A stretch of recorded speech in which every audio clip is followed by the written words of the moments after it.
Good evening, everyone. My name is Anne Dobbing, and I'm a member of the Scottish Laity Network. And tonight it's my great privilege to welcome you all to the fourth evening of our Lenten journey, 2022.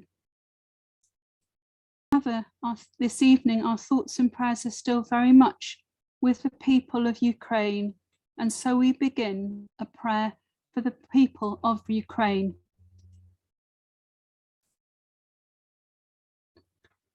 And we also remember and pray for the people of Syria, Yemen, Palestine, and Iraq, and all who are suffering due to war and violence.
In 1972, Pope Paul VI clearly stated, "If you want peace, work for justice." But the poet, prophet, and peacemaker Daniel Berrigan challenges how serious we are about being peacemakers. We have assumed the name of peacemakers, but we have been, by and large, unwilling to pay any significant price. And because we want the peace with half a heart and half a life and will, the war, of course, continues, because the waging of war, by its nature, is total. But the waging of peace, by our own cowardice, is partial.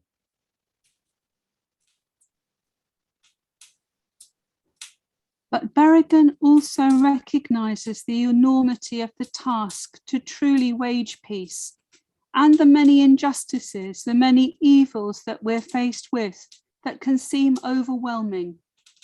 But he urges us to do something. One cannot level one's moral lance at every evil in the universe. There are just too many of them. But you can do something. And the difference between doing something and doing nothing is everything.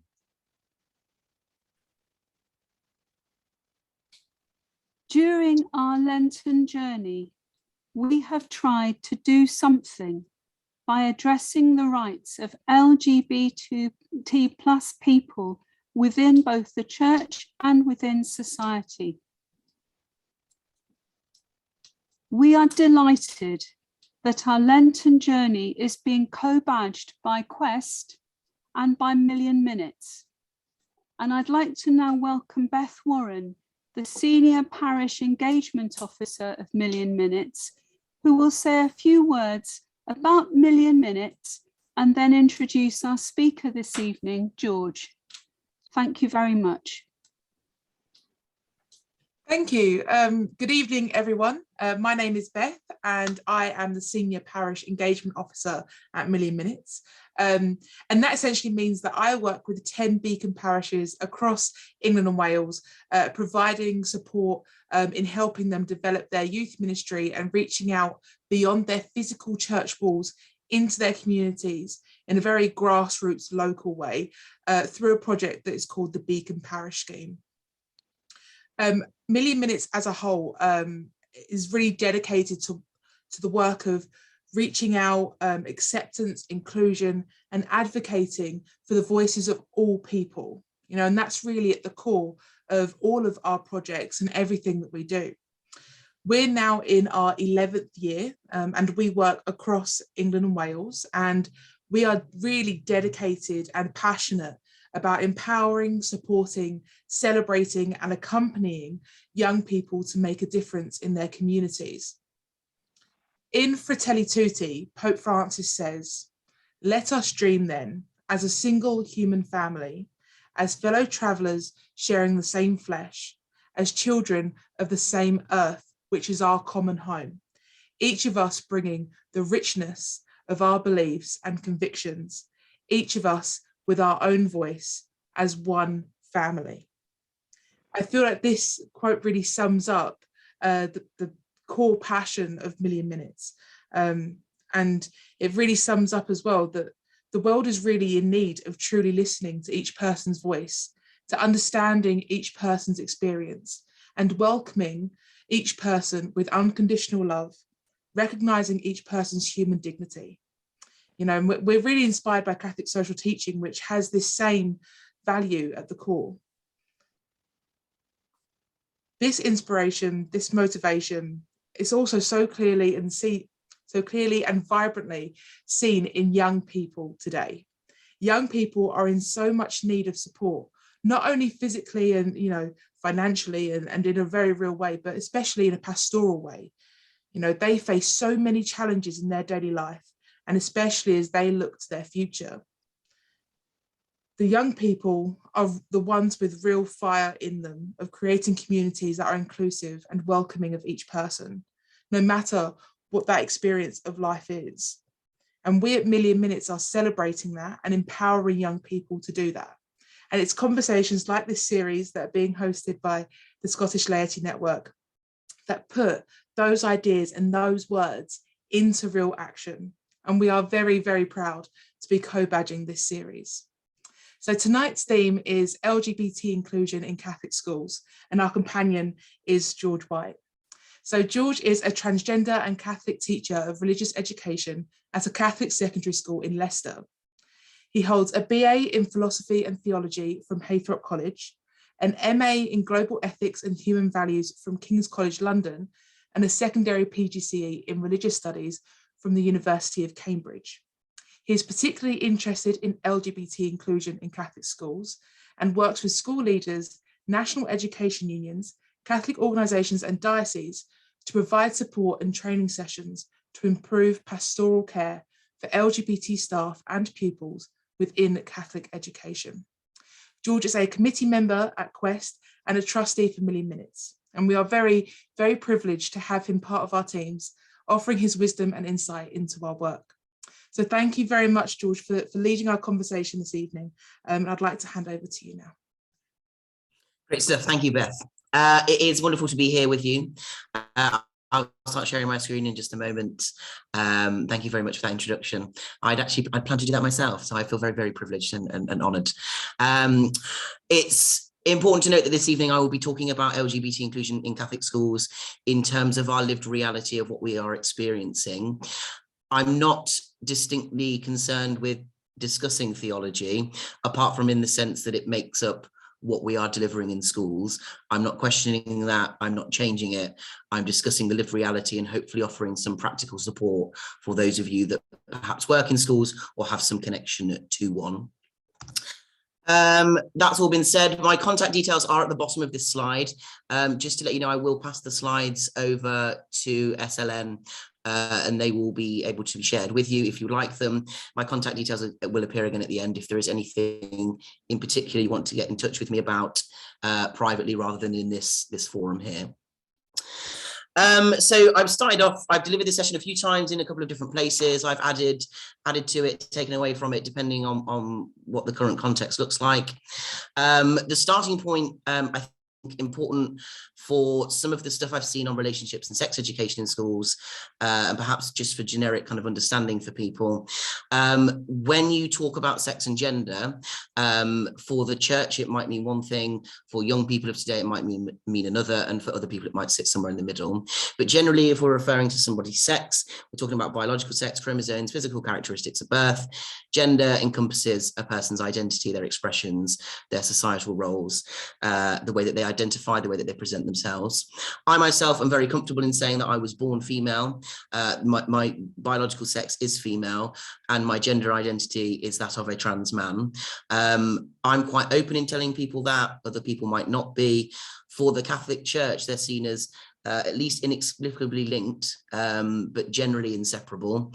But there is an assumption, which I found when being in LGBT sessions, delivered within a Catholic context, so usually in terms of relationships and sex education, which I've been in diocese and 1010 training for, that there's an assumption that for trans people, these two are not connected at all, but that is often not the case. So it's just important to bear in mind that distinction at a starting point. I'm not going to speak about all of these terms. I'm also not an expert in terminology for the entire LGBT community. I can talk very much about my experience and the things that I know about, but there are some terms which pupils use in the school that I'm in currently that I don't necessarily recognize instantly. So these are just a few, just to separate a couple of things out for you. So lesbian, predominantly used to describe a woman attracted solely to other women. Gay, for men attracted to other men. Bisexual, perhaps for someone that finds both men and women attractive. Transgender refers to someone like myself who does not identify with their assigned sex at birth. I've separated that here from non-binary, which could be a person that identifies as neither male nor female. They may choose to have hormones and surgery, but they may decide not to. One of the terms I'm aware that people are rarely used to hearing is cisgender, which is the opposite of transgender. So the vast majority of people here on this call this evening are perhaps likely to be cisgender, which means that your natal sex, your biological sex, aligns with the way in which you present yourself. I've put these on here really as a tool for when people go away and look at these slides. I'm not going to talk about them all this evening. I don't have time to talk about all the labels that people are using. I don't know them all either, but these are some that you might be used to hearing in an educational context. The official church teaching is something that obviously we look at. It's the foundational basis of lots of the stuff that we teach in terms of religious education, which is the subject I teach, and in terms of relationships and sex education, which again, I teach in RE, but other teachers, form tutors may take responsibility for as well. So there are official church teachings predominantly referring to homosexuality. These are some of the passages in the Catechism, the official book of church teaching. So homosexuality refers to relations between men or between women who experience an exclusive or predominant sexual attraction towards persons of the same sex. Tradition has always declared that homosexual acts are intrinsically disordered. That phrase is still around. There's been lots of discussion about whether or not that remains. At the minute, it's still there. One of the quotes that I want to focus on in particular, and this is something that I don't see very well delivered, is the quote 2358. So they do not choose their homosexual condition. For most of them, it is a trial. Not so much that bit there. They must be accepted with respect, compassion, sensitivity.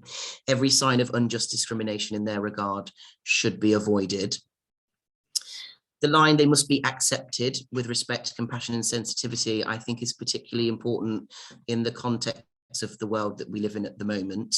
I can't remember exactly how many weeks ago it was, 2, 3, the letter that came from Christian leaders in support of conversion therapy. There were 4 Catholic leaders on there, I believe, 4 Catholic priests or bishops, I can't remember. That is denying that call to accept with respect, compassion, and sensitivity. So I think that's an important thing I would refer people to coming back to. And that people that are gay are called to chastity are some of the comments that are in there. In practice, that means that the church cannot approve or administer the marriage of same-sex couples, and it believes that gay and lesbian people should abstain from sexual relationships. I have a conversation about this document quite frequently. Male and female, he created them, a Vatican release document, which is not official church teaching, but it does discuss transgenderism, and it discusses kind of what the church refers to as gender ideology, which they would say is a belief of changing your gender in accordance with how you feel. We don't necessarily always use that term as trans people. We don't necessarily always think of it in that way as well. But essentially, summarizing it, the desire to remove and ignore sexual differences and complementarity of males and females is dangerous. Identity is not a choice of the individual, it is a gift from God. I believe they were referring to Genesis there as well. And that gender and sex are inexplicably linked. They really can't be separated totally. And that this gender ideology, the belief that we can change gender, is dangerous and should not be encouraged in schools or education. Despite these teachings, there is still that call to listen to and enter into dialogue with LGBT people. You can't treat someone with compassion, respect, and sensitivity if you're not willing to listen. I'm particularly encouraged by James Martin's ministry, looking at listening to the stories of people like myself who have perhaps felt excluded or left out of the church when we shouldn't be. I'm going to spend a little bit of time talking about the Equality Act of 2010, because those of you that work in schools, or in fact, any of the things that you can see kind of on the right-hand side, any of you working anywhere, this will be something that is instituted and should be in practice. Your company, establishment, institution would be going against the law. They are not following these. The 2010 Equality Act gives 9 protected characteristics for which you cannot be discriminated on because of. So I'm obviously going to focus in this session on gender reassignment, sexual orientation, and I will talk a little bit how that links with religion and belief, because obviously that's a protected characteristic as well. So you can see on there, okay, under the Equality Act, you are protected from discrimination when you are in the workplace. So that would be for someone like me that works in a Catholic institution, or when you are using a public service. So for pupils who are at school or college, university, that kind of thing. So the 2 comments on the left-hand side are what the Equality Act says about lesbian, gay, and bisexual people and transgender people. So the Equality Act of 2010 says that you mustn't be discriminated against because you're gay, lesbian, bisexual, or heterosexual. If you go onto the Universal Declaration of Human Rights website and other places like that, you can get a bit more information of these. But if you search Equality Act of 2010, there's lots of resources. But it defines a couple of ways in which you can discriminate based on that. So one would be things like name calling or persistent use of language that's not friendly. It may also be something like you being fired for your sexuality at work. Fortunately, I don't hear of many cases like that in the UK, but I am aware of many, reading in New Ways Ministry and other places it comes across James Martin's Twitter, that there are many Catholics who are lesbian, gay, bisexual, who do get removed from positions in the schools in America. The Equality Act of 2010 also says that you must not discriminate against someone because they are transsexual or transgender. This is interesting because a lot of people don't know what it already means for people that identify as trans. One of the huge controversies at the moment is this idea of self-identification, which I think is moving forward in Scotland quicker than it might be in England.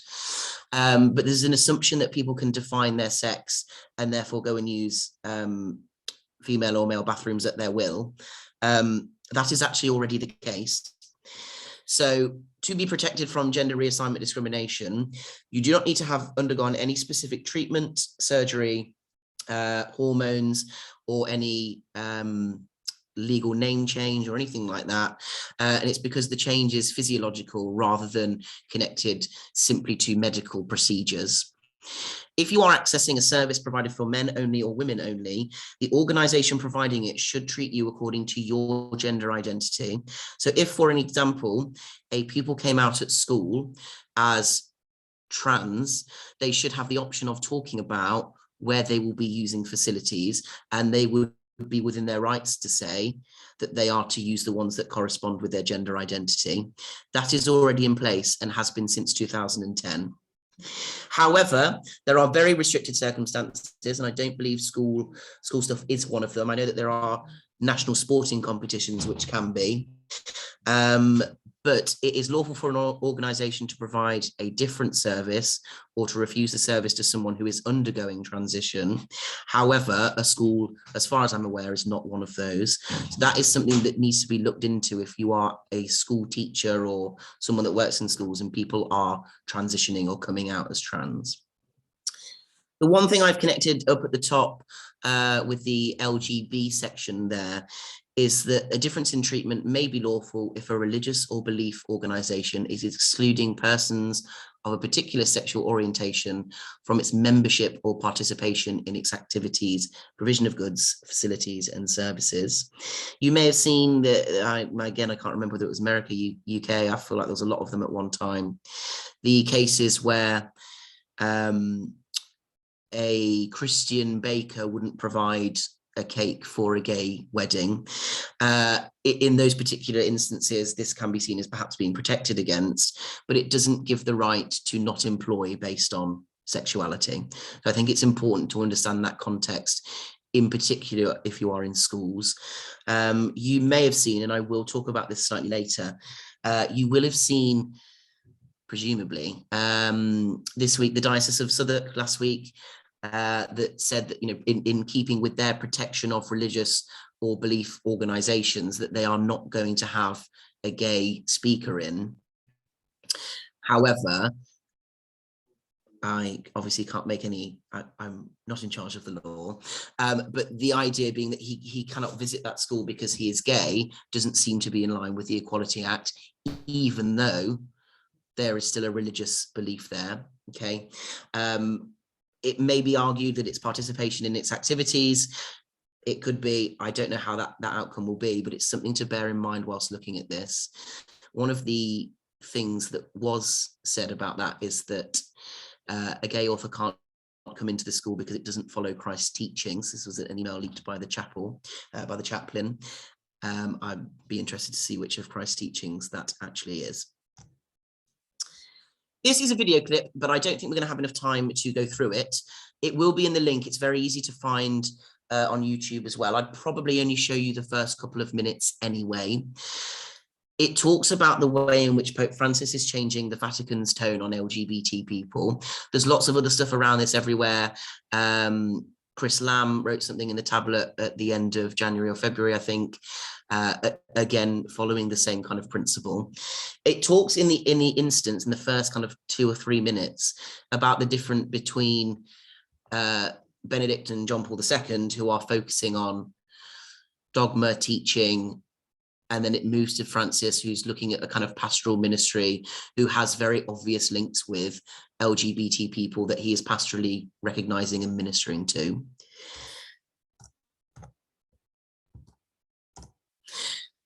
I've detailed a couple of these here because I didn't have time to play the video clip, and I think this probably gives you more of a sense more quickly of some of the things that we're talking about here. In schools, we have to think what respect, compassion and sensitivity looks like. And Pope Francis is giving us hundreds and hundreds of models of what that does actually look like. The very famous quote just after he was made Pope, "Who am I to judge gay people?" I think it was in particular about gay priests, you know, who am I to judge? He indicates support for same-sex civil unions, so that same-sex civil unions, especially as a family, are recognized by law. He helped children of Italian gay couple become Catholic, so they'd adopted. They wanted to know whether they could have their children baptized, and he gave them a call and kind of said, yes, absolutely, go ahead with it. He's gifted funds to the transgender community. He's invited them for the vaccine. He sends messages of support to the non working with trans people. He's done that several times, most recently to New Ways Ministry, which you'll have seen perhaps. He's met with trans people and he's accompanied those through pastoral care. He uses language that LGBT communities are comfortable with. So he uses phrases like lesbian, gay.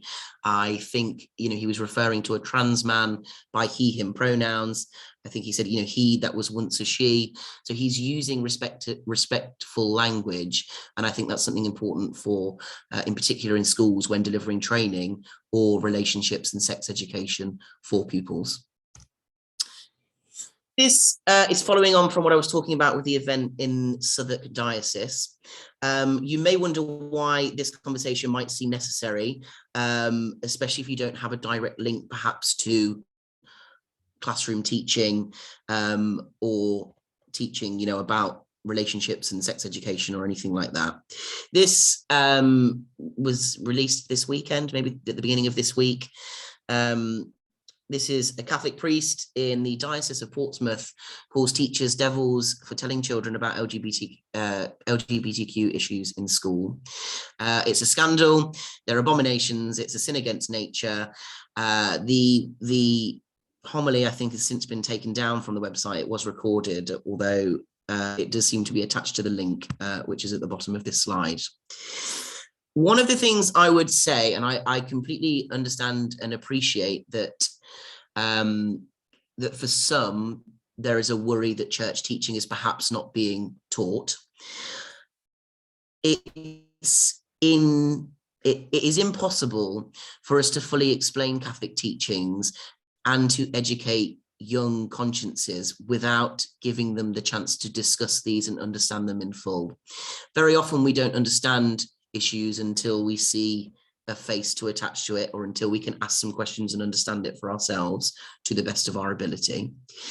Catholic schools, the foundational basis of Catholic schools, one of the gospel values that they are there to teach and to allow people for is the call to love one's neighbour. If you do not give them the chance to understand their neighbour, they're probably not likely to be able to love them very well. Vatican II recognises that people of different beliefs, they shouldn't have something questioned in their religion or their faith or their belief system that's holy and true, that there is something to be done for interfaith dialogue. I would argue the same is for, interbelief generally, that schools have a duty. If you want somebody to truly understand what the Catholic Church teaches, you can't shy away from these conversations. And I think part of the issue with what the priest is getting at here is that you can't do your job as a Catholic educator without talking about these issues. Maybe issues isn't the right word.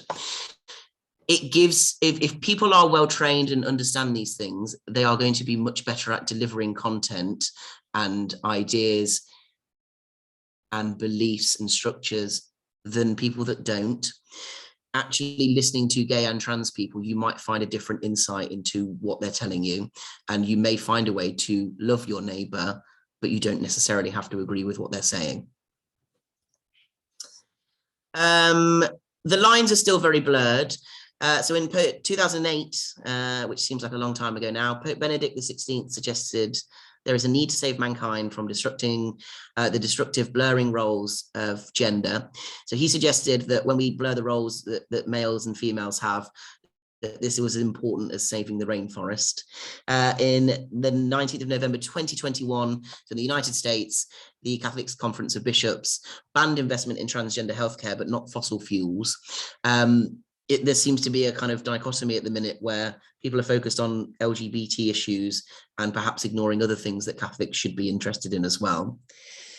I've just attached a couple of screenshots from the events that most of you will be aware of. The reason given, the statement given on the website says that, of the Diocese of Southwark for the cancellation of this event. At the heart of every school, Catholic school, sits the person of the Lord Jesus Christ. We expect all Catholic schools to remain faithful to the Church's teaching. Having a gay person in your vicinity is not breaking any church teaching. It is in fact a lived reality of perhaps every single parish or school that you will encounter. The Catholic Church banned the visit, so the school leaders were very happy for it to go ahead, including the head teacher and the governors, 2 of whom have been removed. There was a great petition that was started by some of the parents of the school who were quite upset with the school's actions to reinstate the foundation governors that were removed for their agreement that the event should take place. I don't think I've mentioned it already, and perhaps the slide's gone walkabouts, maybe it will come back. It doesn't recognise the primacy of conscience, which is something that's very, very important in both Vatican II and in Pope Francis's papacy.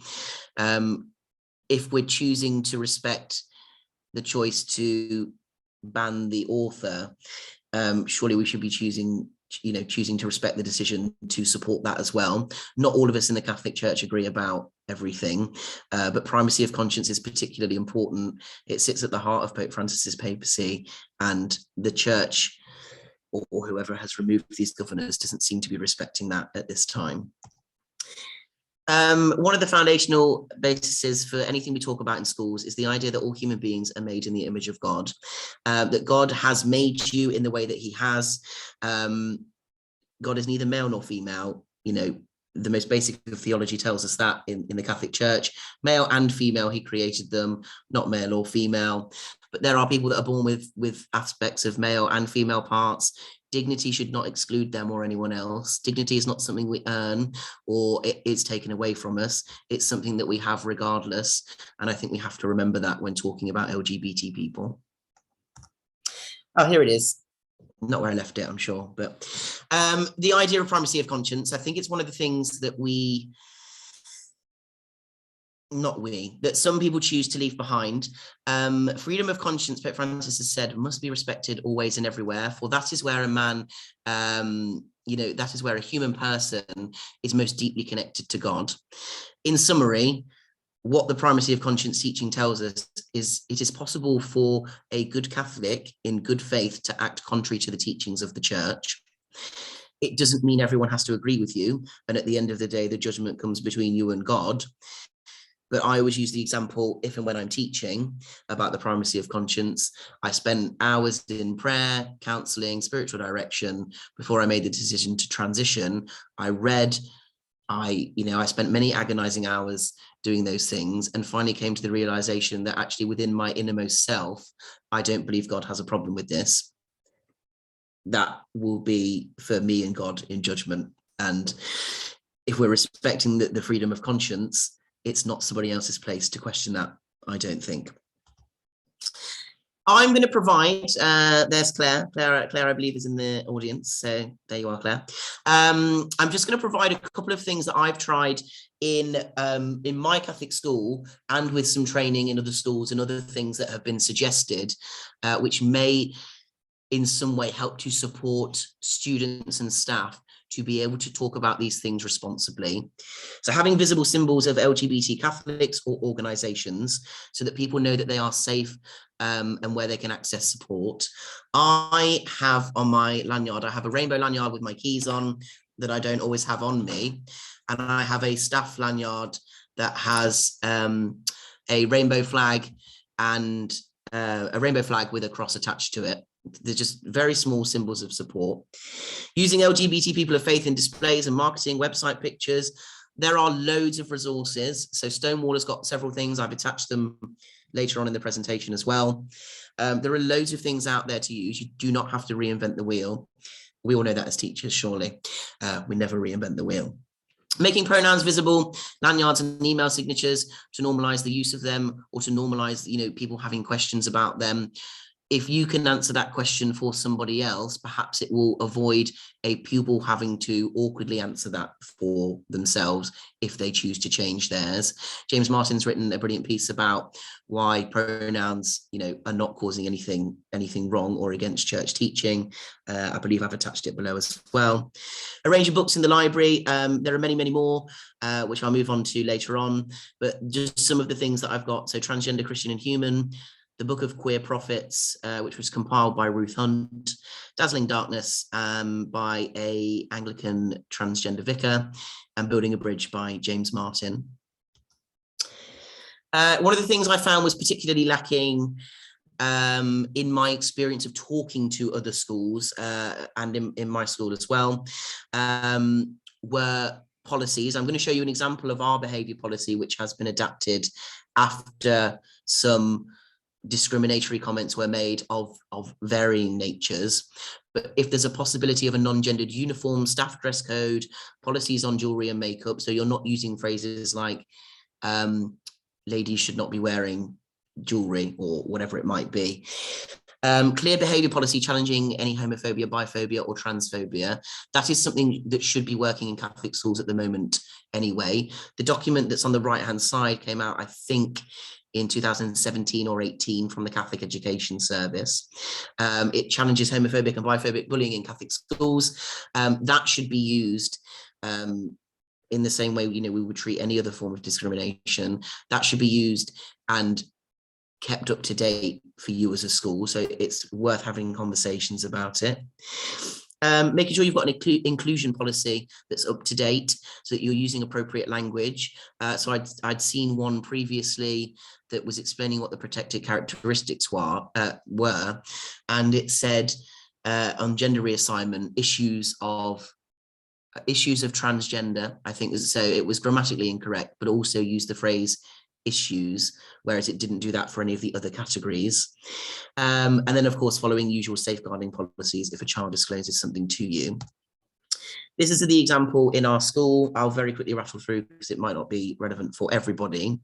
But in the first instance that someone makes a derogatory or discriminatory comment to somebody, you get a C3, a consequence 3, which is an hour after school detention, and it's logged on the appropriate safeguarding system so that somebody, in our case it's the school chaplain, will have a conversation with them about why that language is inappropriate, in case they don't know, because for some pupils they will come from backgrounds where they do not know. If it's a second or a repeated offence, the pupil would then be sanctioned with a consequence 5 point, which would be a fixed term exclusion. So they'd be down with the head teacher, and that would be decided, amongst the leaders of the school. But the incident should still be recorded on a safeguarding system so that you have access to that in the future, and it can be challenged by the appropriate people. In terms of teaching, mixed seating plans, so I've worked in a school previously where boy-girl was, the intended way of doing a seating plan, and it was essentially for behaviour management. Try and avoid that. You may be putting someone into a category that they don't necessarily want to be in. Using neutral terms for classes, they, them, year 9, anything like that works really well. Obviously, it takes a couple of minutes to get used to and try and do whatever you need to do. Inviting speakers in who are Catholic and LGBT or from Catholic LGBT organisations, more of that at the end. I've been invited into a number of schools where I've told my story. Again, all I'm doing really is asking questions or answering questions about any conflict that there may have been, how well I feel supported by the church. Is the church moving or changing?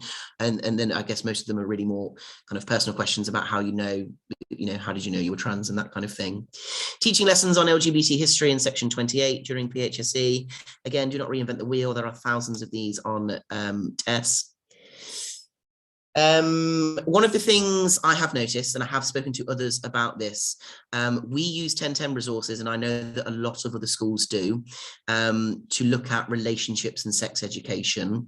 Naturally, the Catholic line for the entire topic can be seen as difficult to teach, and I understand that there are complexities with contraception, and lots of other things. However, 1010 Resources does claim to be inclusive. It does say at the very beginning that it's for anyone of any sexual orientation and for anyone of any gender identity. But it often diminishes the feelings of LGBT young people. So I would say if you are working in schools and you are using these, you may wish to pause it at certain times and have a conversation that just reiterates it is okay to feel the way that some of them are. So you can see on the side, this is from one of the videos that they produced. I was born a woman, but feel that I want to identify as a man. It might diminish, or the language being used might make an LGBT young person feel conflicted about their identity. There's another sketch where someone thinks they're attracted to someone of the same sex, and then the conversation goes to, oh, actually, I think I just admired them. That diminishes the experiences that lots of people in the room might be feeling. And we have to remember that lots of young people are much more adept at talking about this than we are. So they may already switch off to things when they hear it put like that. One other thing, I've only added this in very recently, although it is something I've spoken about before, would be in interviews for roles at school.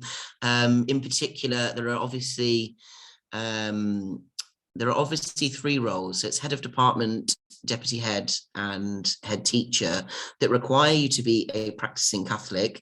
There are several things written in this document that define a practicing Catholic, but most of them are reading between the lines. So someone could say that I perhaps do not meet the conditions based on perhaps their interpretation that I am going against gospel values. It does not reflect the lived reality of many of the schools in which we work. It has lots of different things on there, but essentially one of the statements from it is the top comment: Catholics whose choices have resulted in them being unable to receive the sacraments, but who otherwise may have been a potential applicant for one of these key posts, will on occasion sincerely present themselves. They could be appointed, they might not be. But I think one of the things that this does is indicate that, you know, they might need to apply secretly or hide a particular aspect of their being, which is odd anyway, but it's not lived out very fairly. I've seen many people, and I work with many people in Catholic schools that do not fit this definition, or you could claim they do not fit this definition of being a practicing Catholic, who have been appointed to such roles, whether they're divorced and remarried, they've had IVF, they've had an abortion, they've lived together before they've been married. These are all things that are on that document. It does not do well to deny the lived reality of the people that we have in these positions. And actually, you know, I can't hide my history. I teach in the school that I attended as a child and that I was baptized in. I can't hide who I am, in which case, you know, there may be cases for discrimination there as well. So I would say look out for those. I work in an RE department where every single one of us has been asked the question at the bottom in yellow, and we've been employed. Well, one of them has been employed for 20 years, one another 10, 5, 3. You know, we've all been there for a fair amount of time, and this question has been recycled. How would you respond if a child asked for your views on homosexuality? The expected answer is, I would give them the church view and say that my opinion is not necessary. You know, that is generally the expected answer. You can get away with saying a little bit more. I think I said in mine, you know, about the primacy of conscience, and that, you know, you can say that my opinion doesn't matter, but here are the differing church views that you might find. Many members of RE departments I have spoken to others have been asked that question. A, we don't use the phrase homosexuality anymore. Pope Francis even uses the word gay when it's appropriate to do so. But B, other areas of church teaching are not questioned in that way. I've never heard of anyone being asked what their views of abortion are, divorce, IVF, female ordination, who can receive the Eucharist, and so on. So I think if you are someone that's going into an interview, it is worth thinking about that as well. What questions are you asking? Therefore, what impressions are you giving about inclusivity at your place of work? Praying, I'll show you some examples in just a moment, but marking special days of remembrance in the chapel with a service or opportunity to pray, such as Transgender Day of Remembrance, so remembering those who have been persecuted against and or killed or driven to suicide because of their identity and the bullying that they've had. including prayers, advertised diocesan masses. This may not happen everywhere, but I belong to the LGBT pastoral ministry team in Nottingham, there are regular masses which take place. Advertise those if they're in your diocese. Take part in the synod with pupils and staff and feedback information to the bishop. Obviously, the time frame on that is pretty tight. However, in my school, we've led sessions on it, and one of the areas that comes up non-stop in the diocesan questions ask who are the people who feel left out and excluded. LGBT people comes up quite a bit. Here's an example of some visuals that we've had in our school. We've used them in Diversity Week. So what is human dignity?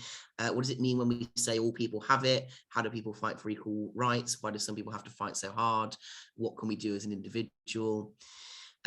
We've got examples of people of all different characteristics around the school. So Marsha P. Johnson, a Black transgender woman, worked tirelessly on behalf of sex workers, prisoners, people with HIV and AIDS. There can be no pride for any of us without freedom for all of us. Nothing in that quote goes against Catholic teaching. Prayer example, we've got some scripture, Psalm 139, a classic one that's used. But again, the prayers, all it says is, you love all you have created equally. May we stand up together, speak against oppression, prejudice, and may they be accepted and celebrated. This went out on Anti-Bullying Week, so just to make sure that people were understanding the kind of things that they can't say. We're all humans, we're made in the image of God. We recently hosted Diversity Week at St. Paul's, which is quite a new thing. In February, with the intention, knowing that it was International Black History Month and National LGBT History Month. In addition to other events, so we hosted stuff based on invisible illnesses, interfaith panels. We had visits from 3 prominent LGBT Christians. So from left to right, we've got Reverend G.D. Macaulay, who is a gay Anglican priest and HIV positive activist, appeared on BBC's Too Gay for God. He came in and led a section on intersectionality, talking about, in particular, people of faith and LGBT people who struggle with their identity and struggle in their communities. We had author and broadcaster Mark Dowd, who spoke about being queer and Catholic, the book that he wrote, the documentary he produced as a result of that. He delivered some stuff on the dignity that we have in diversity, told a great story about spending time with a prisoner on death row who was a white supremacist, hated people of other religions. He killed 3 brown people after 9/11, mistaking them for Muslims.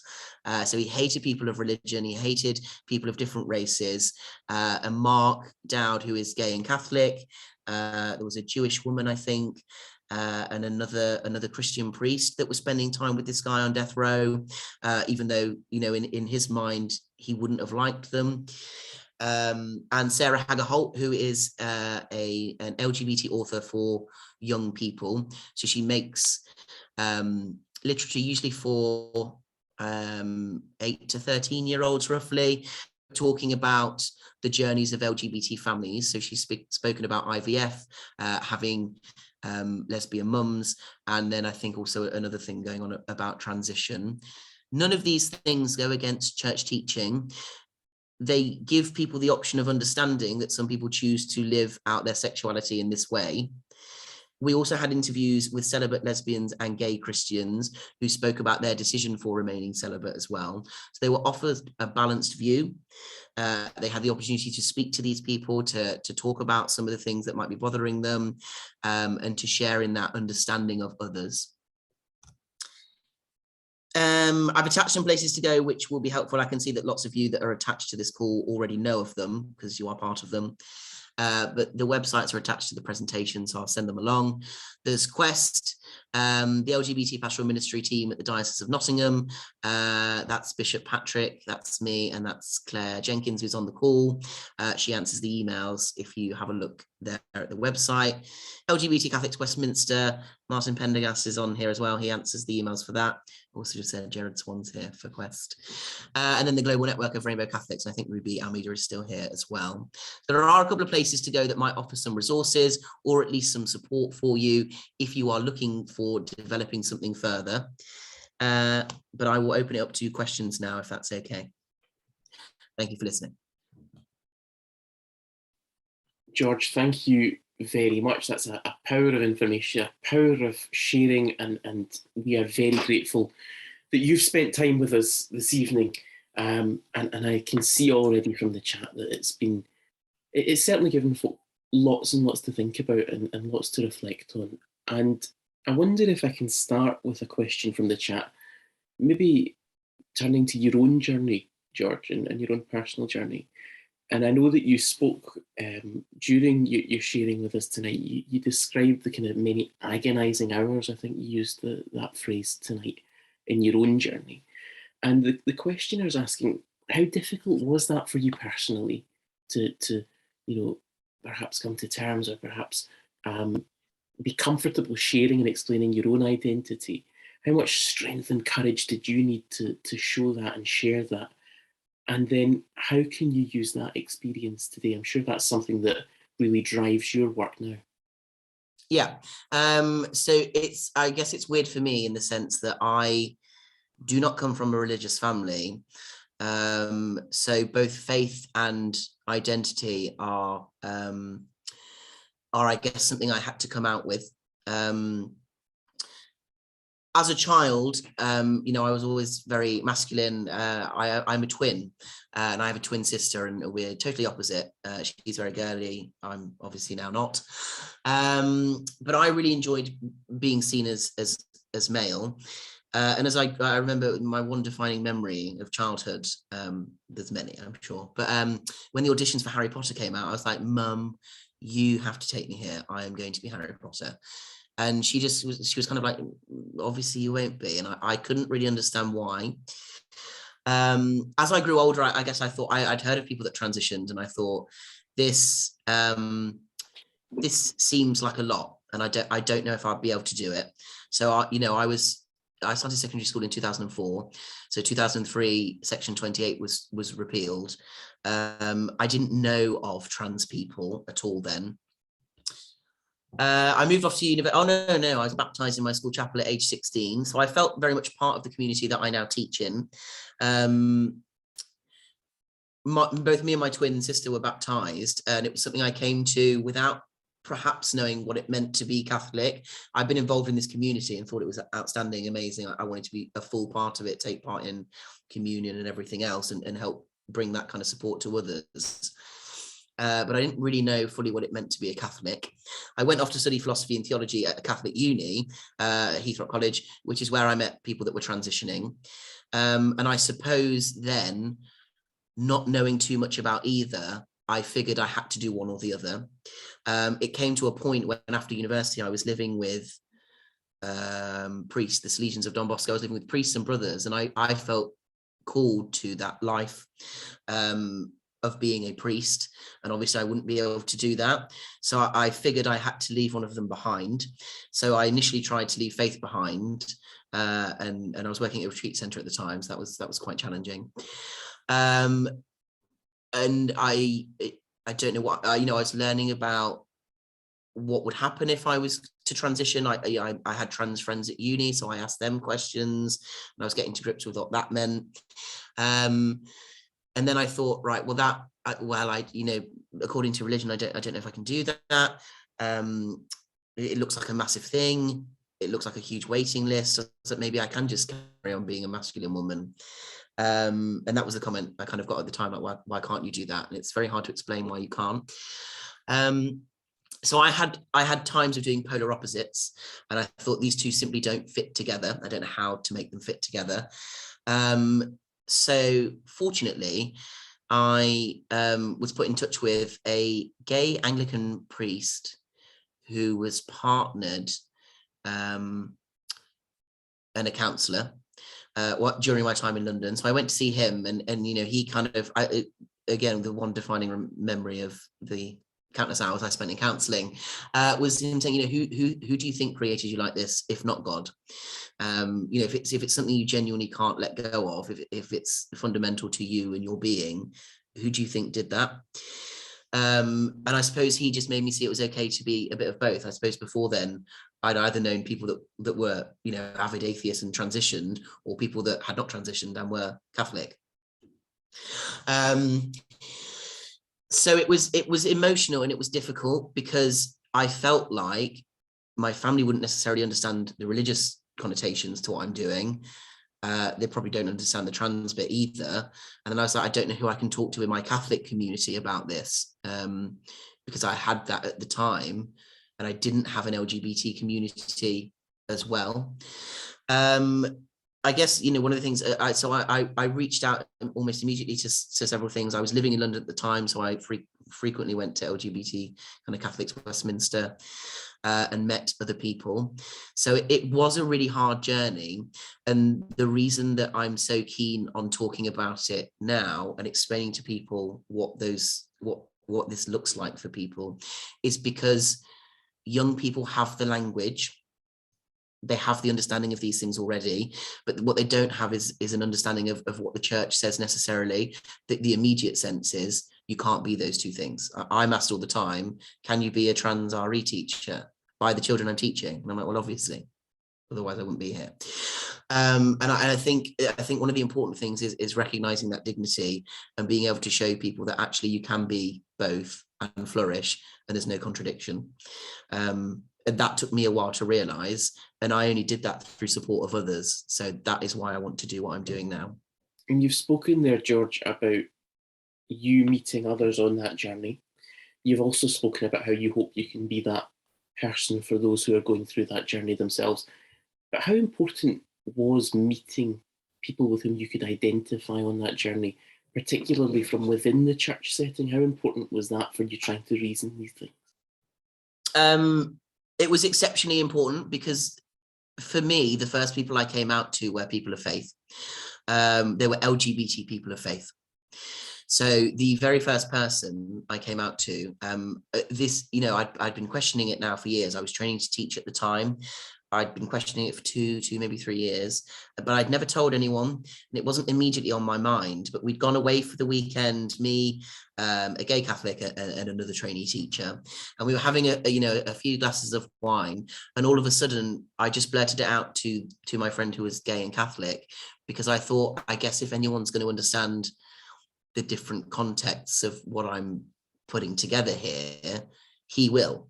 He was also someone that was baptized later in life, and I remember crying my eyes out whilst he just embraced me, and you know, kind of sort of said it will be all right in the end.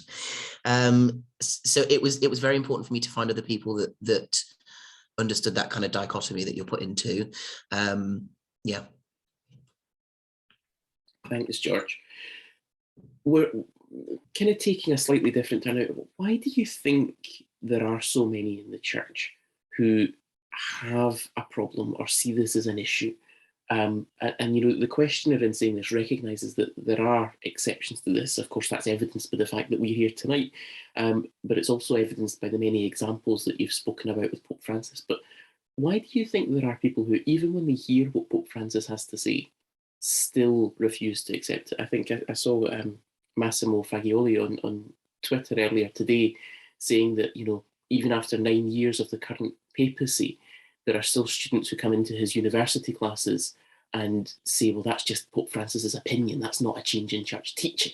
So how do you think, what do you think the issue is there? Why do people refuse to accept this? I think there's probably a number of things at play. So I've got 3 things, so remind me to go back to them if I go away.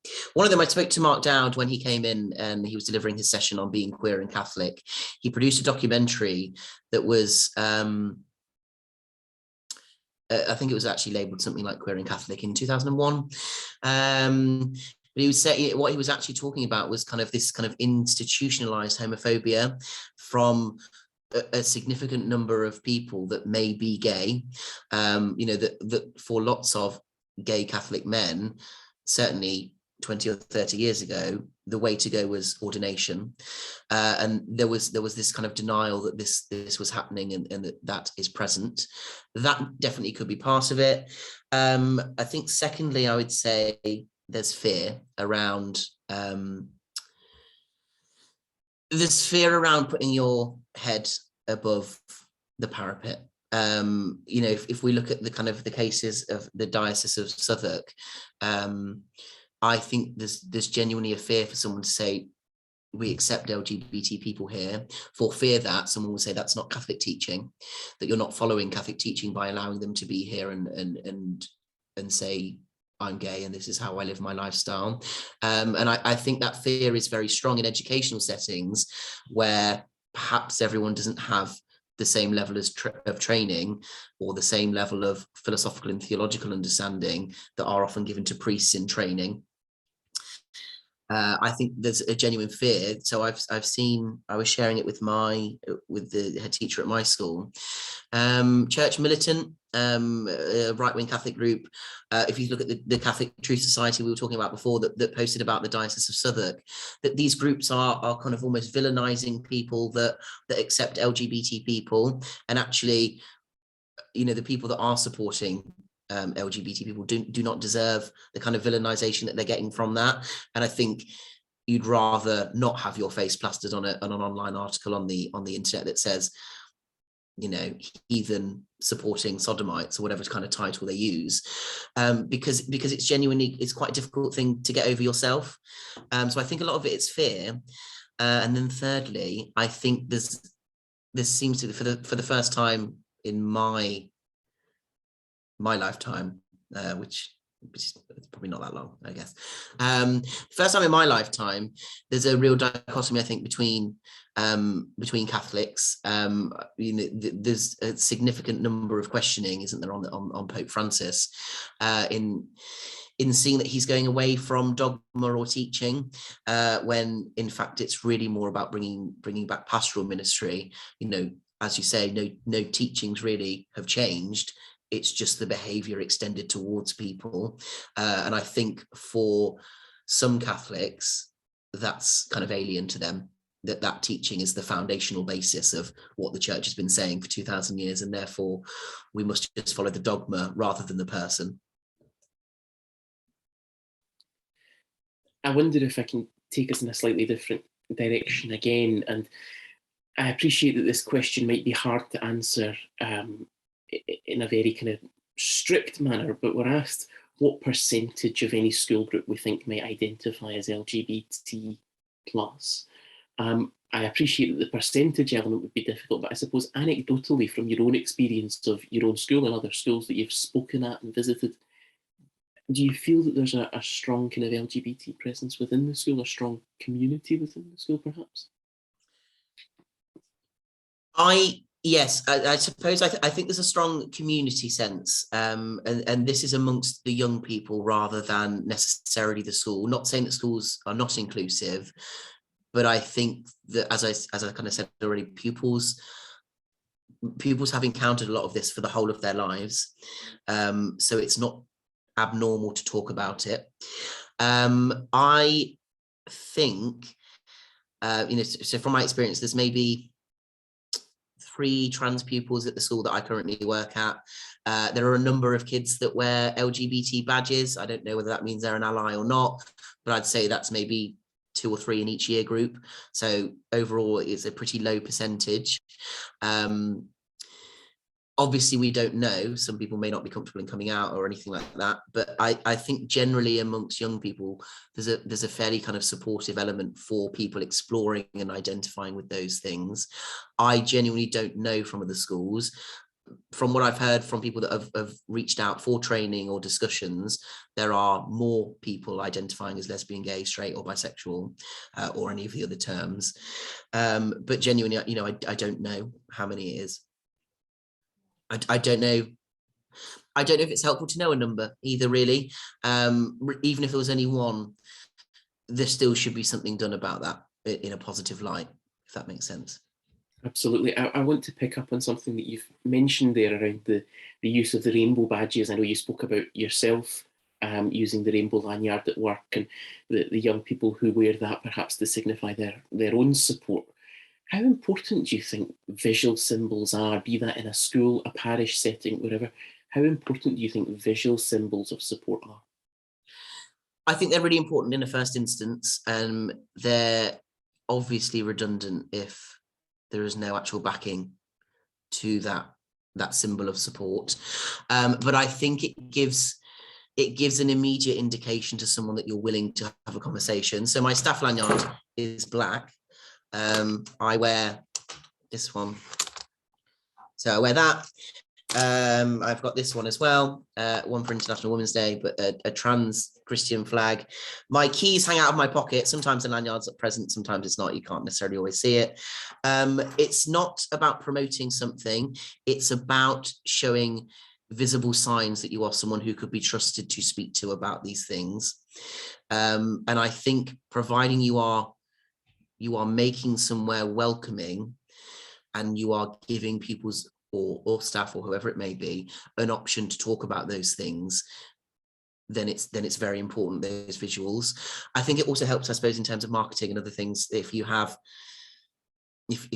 genuinely committed to making public your inclusivity, having people wearing a badge in one of your pictures on the website, most people probably won't pick up on it, but some people that need to see it probably will. And then speaking about that need for support, I want to turn to an example that's been shared in the chat about an incident at an event last year, a Catholic event in Scotland last year, where a trans speaker was targeted by someone who attended purely to harass them. Of course, they weren't speaking on that topic. They weren't speaking about sexuality. They weren't speaking about gender identity. They were speaking because they were an eminent speaker in their field, but someone had turned up just to harass them on this point. And it probably reached, the questioner says, to the level of a hate crime under Scots law. While everybody in attendance was horrified, there's been almost no willingness to use this as a reason to reflect and try to understand deeper or respond or react. How can that be encouraged? How can we take these events as an opportunity to learn, to reflect and to act? I've got to say, and I know that this is hard because I don't think it should always be placed on one person, but if you don't see someone acting on it, take the lead on it. And I appreciate that it's difficult to do, and it may not be easy to do it alone, in which case I'd have smaller conversations first with somebody you think you can trust. I noticed it in my own place of work, that there were not necessarily things in place that would protect people from those discriminatory comments. It wasn't something I could easily just pinpoint. It wasn't something I could easily say, here is a solution to, but it was something that I raised, and I raised repeatedly. So I think if you see something like that, I guess it's important to start with smaller conversations. That's a really difficult question. Is that from Danny Sweeney? Yeah. Danny Sweeney. I know Danny. So, but I think genuinely, what I'd say, Danny, is if you, when you're talking about people haven't willingness to use that as a reason to reflect, are you talking about the people at the event that you hosted, the police? I think what I would personally do is start smaller conversations, find someone at work you can trust who's maybe a level up, raise it and see what can be done. It may be worth, even in response to an event like that, having very simply something on a website or on social media, or however you communicate with people, saying that you condemn those actions, at the very least, as a kind of starting point. But I guess other than raising it repeatedly, taking a lead on it and starting those smaller conversations, publicly showing, the condemnation of that kind of attitude, I don't know what else I could suggest. I think what we're seeing there, George, and across a couple of kind of responses that you've given and throughout your sharing tonight, is that importance of being visibly supportive, being authentic in your witness yourself, and being willing to stand up. I think that would probably be fair. Does that sound about right? Yeah. You've spoken a bit about the example of the importance of the Catholic LGBT group in the Westminster Diocese, as well as work that you spoke about in Nottingham Diocese as well, I think it was. Are those dioceses that offer support for LGBT plus Catholics totally dependent on the present bishop, if they reach out in that sense, if they do this outreach work? Does the Conference of Bishops have a strategy that leads on that, or does it really hinge on that one bishop? It can do. The vast majority of things that I recognise as being helpful are lay-led, and even so, I wouldn't know about the ins and outs necessarily in Westminster, but in Nottingham, we are in conversation with the bishop. There are certain things that we have to ask permission for, but for the vast majority of the time, we're sort of left to our own devices, really. Our bishop is supportive to some extent, seems generally quite nervous, I suppose, as you know, the fear aspect, I think, of again standing up and very visibly saying something. But does allow us, does speak at mass. So we had an event in October. The bishop agreed to come and say mass in Cleethorpes, which is lovely, on the beach. But the bishop, the bishops will have some influence on some of the things that happen. So, for example, in Southwark Diocese, the reason the event was cancelled was because the chaplain wrote a letter out to parents, and then because the director of education representing the archbishop didn't feel it was appropriate to have the event. So yes, there will absolutely be some things that do depend on bishops, but the vast majority of good stuff happening happens through lay-led organizations or individuals. So there is, you know, I'm not doing this event at the bishop's permission. I'm not speaking. I don't deliver the training at the bishop's permission that I do. I presumably don't have to. But I think you can perhaps rely on them to some extent to help and be supportive. Obviously, in some dioceses, they won't recognise this as being an important conversation to happen. There are some of those in the UK. But at the same time, it doesn't stop you from having them. The whole point of the synod, I know that's not sticking around forever, but the whole point of the synod is that lay people have a say in what is going on here, and that they are positively contributing to the church that they want in the future. So yes, bishops have some responsibility, and they may finalise or agree on certain things, but lay people can still do what they believe is the right thing in their mind for the church. Perhaps sometimes it may not happen. Sometimes you may be surprised. You mentioned there, George, perhaps the disparity between the views of the young people themselves and their parents, and the role that parents have within education as well. I find myself so often quoting the last line from Christus Vivit, and that idea that Francis said, when you arrive, addressing young people, when you arrive where we have not yet reached, have the patience to wait for us.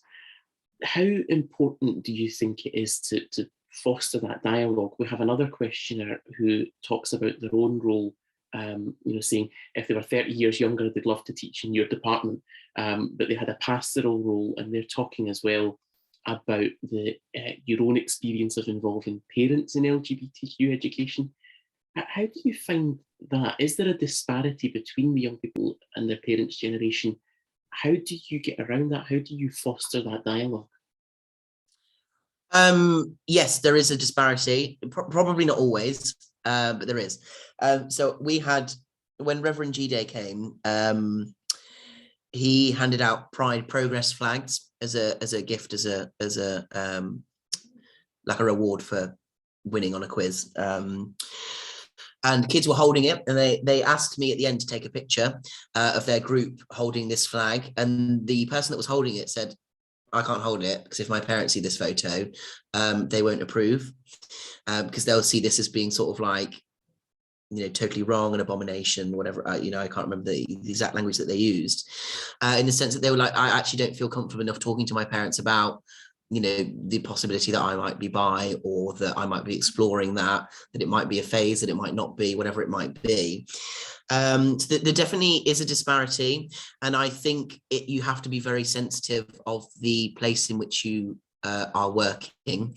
So although by appearance, it may seem that where I work is totally inclusive, the communities around it may not be.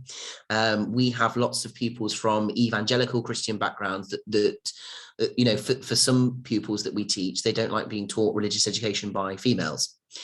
And our department is 4 females and me. So their options are fairly limited in terms of that. So I think you have to be you have to be aware culturally of what you are dealing with when engaging parents into that. But I think that the school should be able to take its own firm line on what it's saying. So if it says we respect these people regardless of this, that, and the other, you know, any behaviour that goes against being, you know, correct should be challenged still. But I do think it's really important to know your context for that. It's important to know where your wins are and where not. There's no point in fighting unnecessary battles.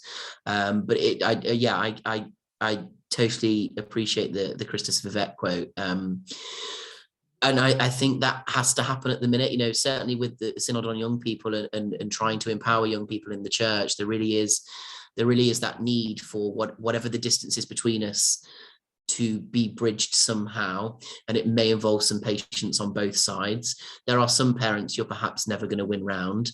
You know, I started teaching in this school when I was 1 month on hormones, and I hadn't had chest surgery. And the one thing I did notice about young people in particular, it could be the same for parents, I don't know. I have quite a good relationship with most of the parents I see now when I do. But when I first started, kids felt that there was something dishonest about me because clearly I was not telling them something. You know, I'd kind of come in as Mr. White, but really didn't look like a Mr. White. And whenever I told them my story and a little bit more about me, they started to understand that. So I think there's patience perhaps from all sides. You know, there were kids that made derogatory transphobic comments now that would not walk past me in the corridor without saying hello and giving me a high five or whatever else it might be. So I think dialogue and patience is important. But again, culturally, religiously, you have to understand the context that you're in. And you spoke also within that response there, George, about the Synod on Young People. We're obviously within the Worldwide Synod at the moment. And so much of what you've spoken about tonight is about dialogue, is about give and take and sitting around a table and being willing to share. How important do you think the voice of young LGBT plus Catholics will be in properly understanding the Synod and in properly moving forward as a church at this point? You know, I hope it will be really, I hope it will be valued. I think some of the, perhaps this is, and I think this is perhaps the older of, oh gosh, I'm including myself in the older bit now. This is the older of us, perhaps, in the church. There was, in most circles I've experienced synod conversations in that with LGBT groups or people discussing LGBT issues, that there may be something that's sort of hidden or disguised as something else. So we send in our submission, and when that gets kind of put into the other submissions, it gets sort of lost in translation and nothing really happens. So I would like to think that the hope of young people is well founded in what will come of the synod. But I suppose it's about making your own community, your own parish, your own school a better place for you. So, you know, I would encourage people that work in those areas to make sure that they're continuing those conversations with young people. I hope it will be really important, and I hope it will be an experience for them where they feel listened to, because without sounding like a cliche, they are the future. I've left us, George, quite a few minutes to discuss one final question, because I wanted to give it quite a few minutes at the end, because one of our questioners has given us an example, and I want to share it. It says, a pupil in a local Catholic secondary school who identified as trans took their own life in recent months. I don't know much detail except that I've been told that pupils by and large are supportive of having LGBT support services within the school, but their parents are not. And another comment was that the school feels pressurised by the diocese not to pursue this. So the questioner is saying, as I say, I don't know much detail, but it seems that the school is struggling with how to respond to this tragic situation and its effects on others. So with that in mind, this is obviously, George, a horrendous situation, but sadly not one that's unfamiliar to us either. What can be done? How can that school be supported to recognise that there is support available and that they have a role to play within that? How can the SLT in that school be supported, given they're obviously fearful of the wider political situation within the church? And how can the young people be supported to make sure that these types of things don't happen? That is a horrendous situation. I'm sorry for anyone affected by that. It's never nice to hear those kind of stories, and certainly not with such young people. I suppose my answer will have to come under a kind of number of different factors in terms of that kind of area. Firstly, and I'm sure all educational trusts, dioceses, all of the people leading and running sessions are doing stuff on suicide awareness, regardless of any religious connotation, any identity connotation, any aspect of someone's being. Suicide awareness training is important. We've had some this year. So I would recommend that if schools haven't thought about doing that at least once a year, that they are. So looking at key things to look out for. I don't know the ins and outs of the situation, but I would imagine that in a school you need to have a couple of different things in place. I don't know if the child was bullied, but making sure that there is somewhere available, even if the child doesn't have the confidence to tell somebody or a friend of the child or whatever, that there is somewhere that they could probably put a note about behavior. We've got an email address you can send concerns to, or a little box outside the chaplain's office, but making sure that there's somewhere that someone can talk, not necessarily through face-to-face contact, I guess, for a start. But it's making sure that you are challenging those kind of behaviors as well. But one of the things I said previously, from my experience of the school that I work in, not every single homophobic or transphobic comment, so some that were directed at me, for example, were not always challenged. And I think, if it was towards a young person, it could have tremendous effects. Well, in fact, if it was towards anyone, it could have tremendous effects on their mental health, in which case you need to have a proper strategy in place for challenging that kind of discrimination. And I think the bullying aspect is something I've experienced. Usually it's very well picked up in schools. So keeping yourself safe online, another important kind of safeguarding issue, but also knowing that there are consequences to bullying and that there is someone somewhere that you can talk to in the school. I'm just going to scroll back to the question. So bear with me. I guess for me, one of the additional things I think is, you did say, yeah, I've got it. One of the difficult things, and I think this is fair, is you do have to talk about these things in school. I know lots of people that say things like, I don't want to see a rainbow in school. I don't want to hear about, we shouldn't be hearing about these kind of issues. That's not doing anyone any favors. It's not doing anyone that doesn't agree with, being in a gay relationship or being trans. It's not doing them any favors either, because you have to be able to offer this balanced view. So talking about it is significantly important. And it's unfortunate that the diocese has said there not to pursue that much. I have been in an educational establishment where a young person has committed suicide, and usually what happens afterwards is a lot of quiet, a lot of kind of quietness around the issue. And I think actually that's possibly not the right way to go, but actually addressing it and making sure that people know where to go if they do not feel safe. I would say as a diocese, if it's LGBT issues and you are not comfortable having a public conversation via the school website, or an obvious thing where you're inviting a guest speaker in, speak to an organisation like Quest or LGBT Catholics Westminster that could put you in touch with someone who may be able to discuss those things in a school, who may be able to offer a small localised session for, someone in the diocese, the pupil, and a trusted member of staff at the school that could have a conversation with you. There are ways around publicly saying things if you are fearful of doing that.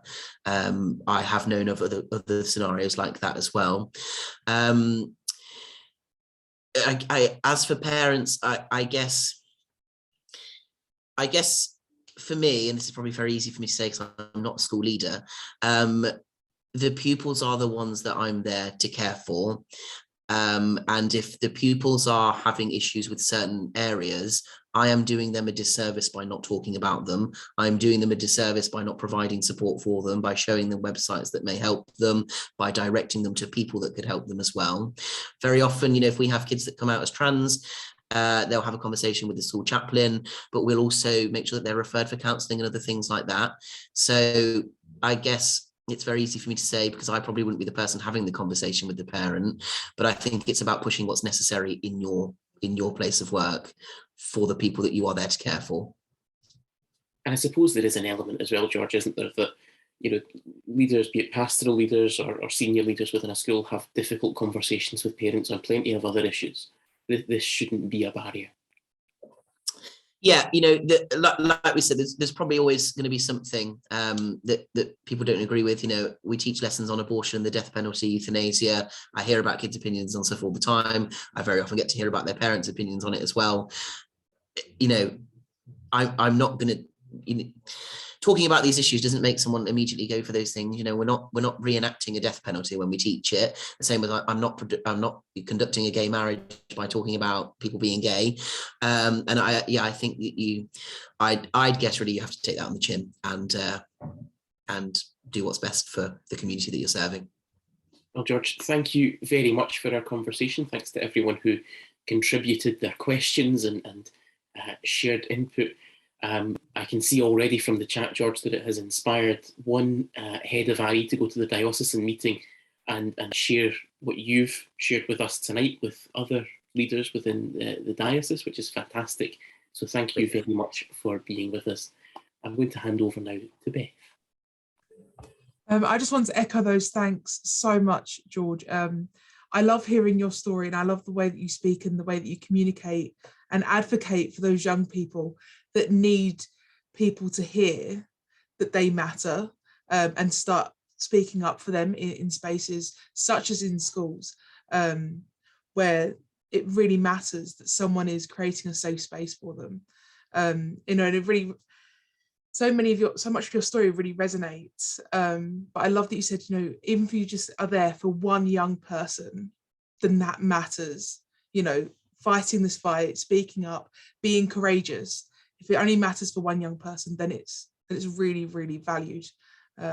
So thank you so much for sharing your story tonight. And I'm really enheartened by how many people are here this evening. And it's just fantastic that we're having this conversation, that, you know, you've really empowered us and really motivated us to go and make a courageous step for the young people that we serve in our communities. So thank you so much.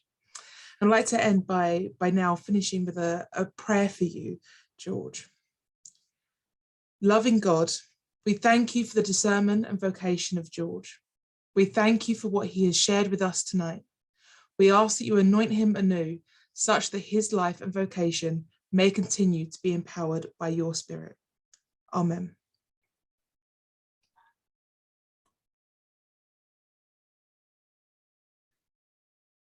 What a wonderful evening we've had this evening. Thank you so much, George.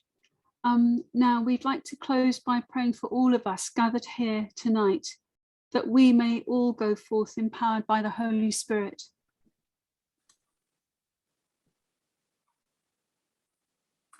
Come, Spirit of fire, in our broken and divided world, help us to burn with the fire of Jesus.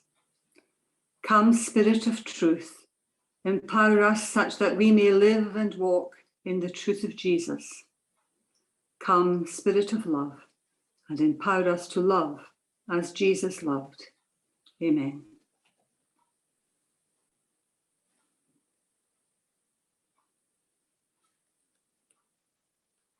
Next Thursday, 24th of March, we will continue our Lenten journey with Gemma Simmons, who will share some insights on redeeming the women of the Bible and church history. Thank you so much to all of you for being with us tonight, and good night, and God bless us all. Good night.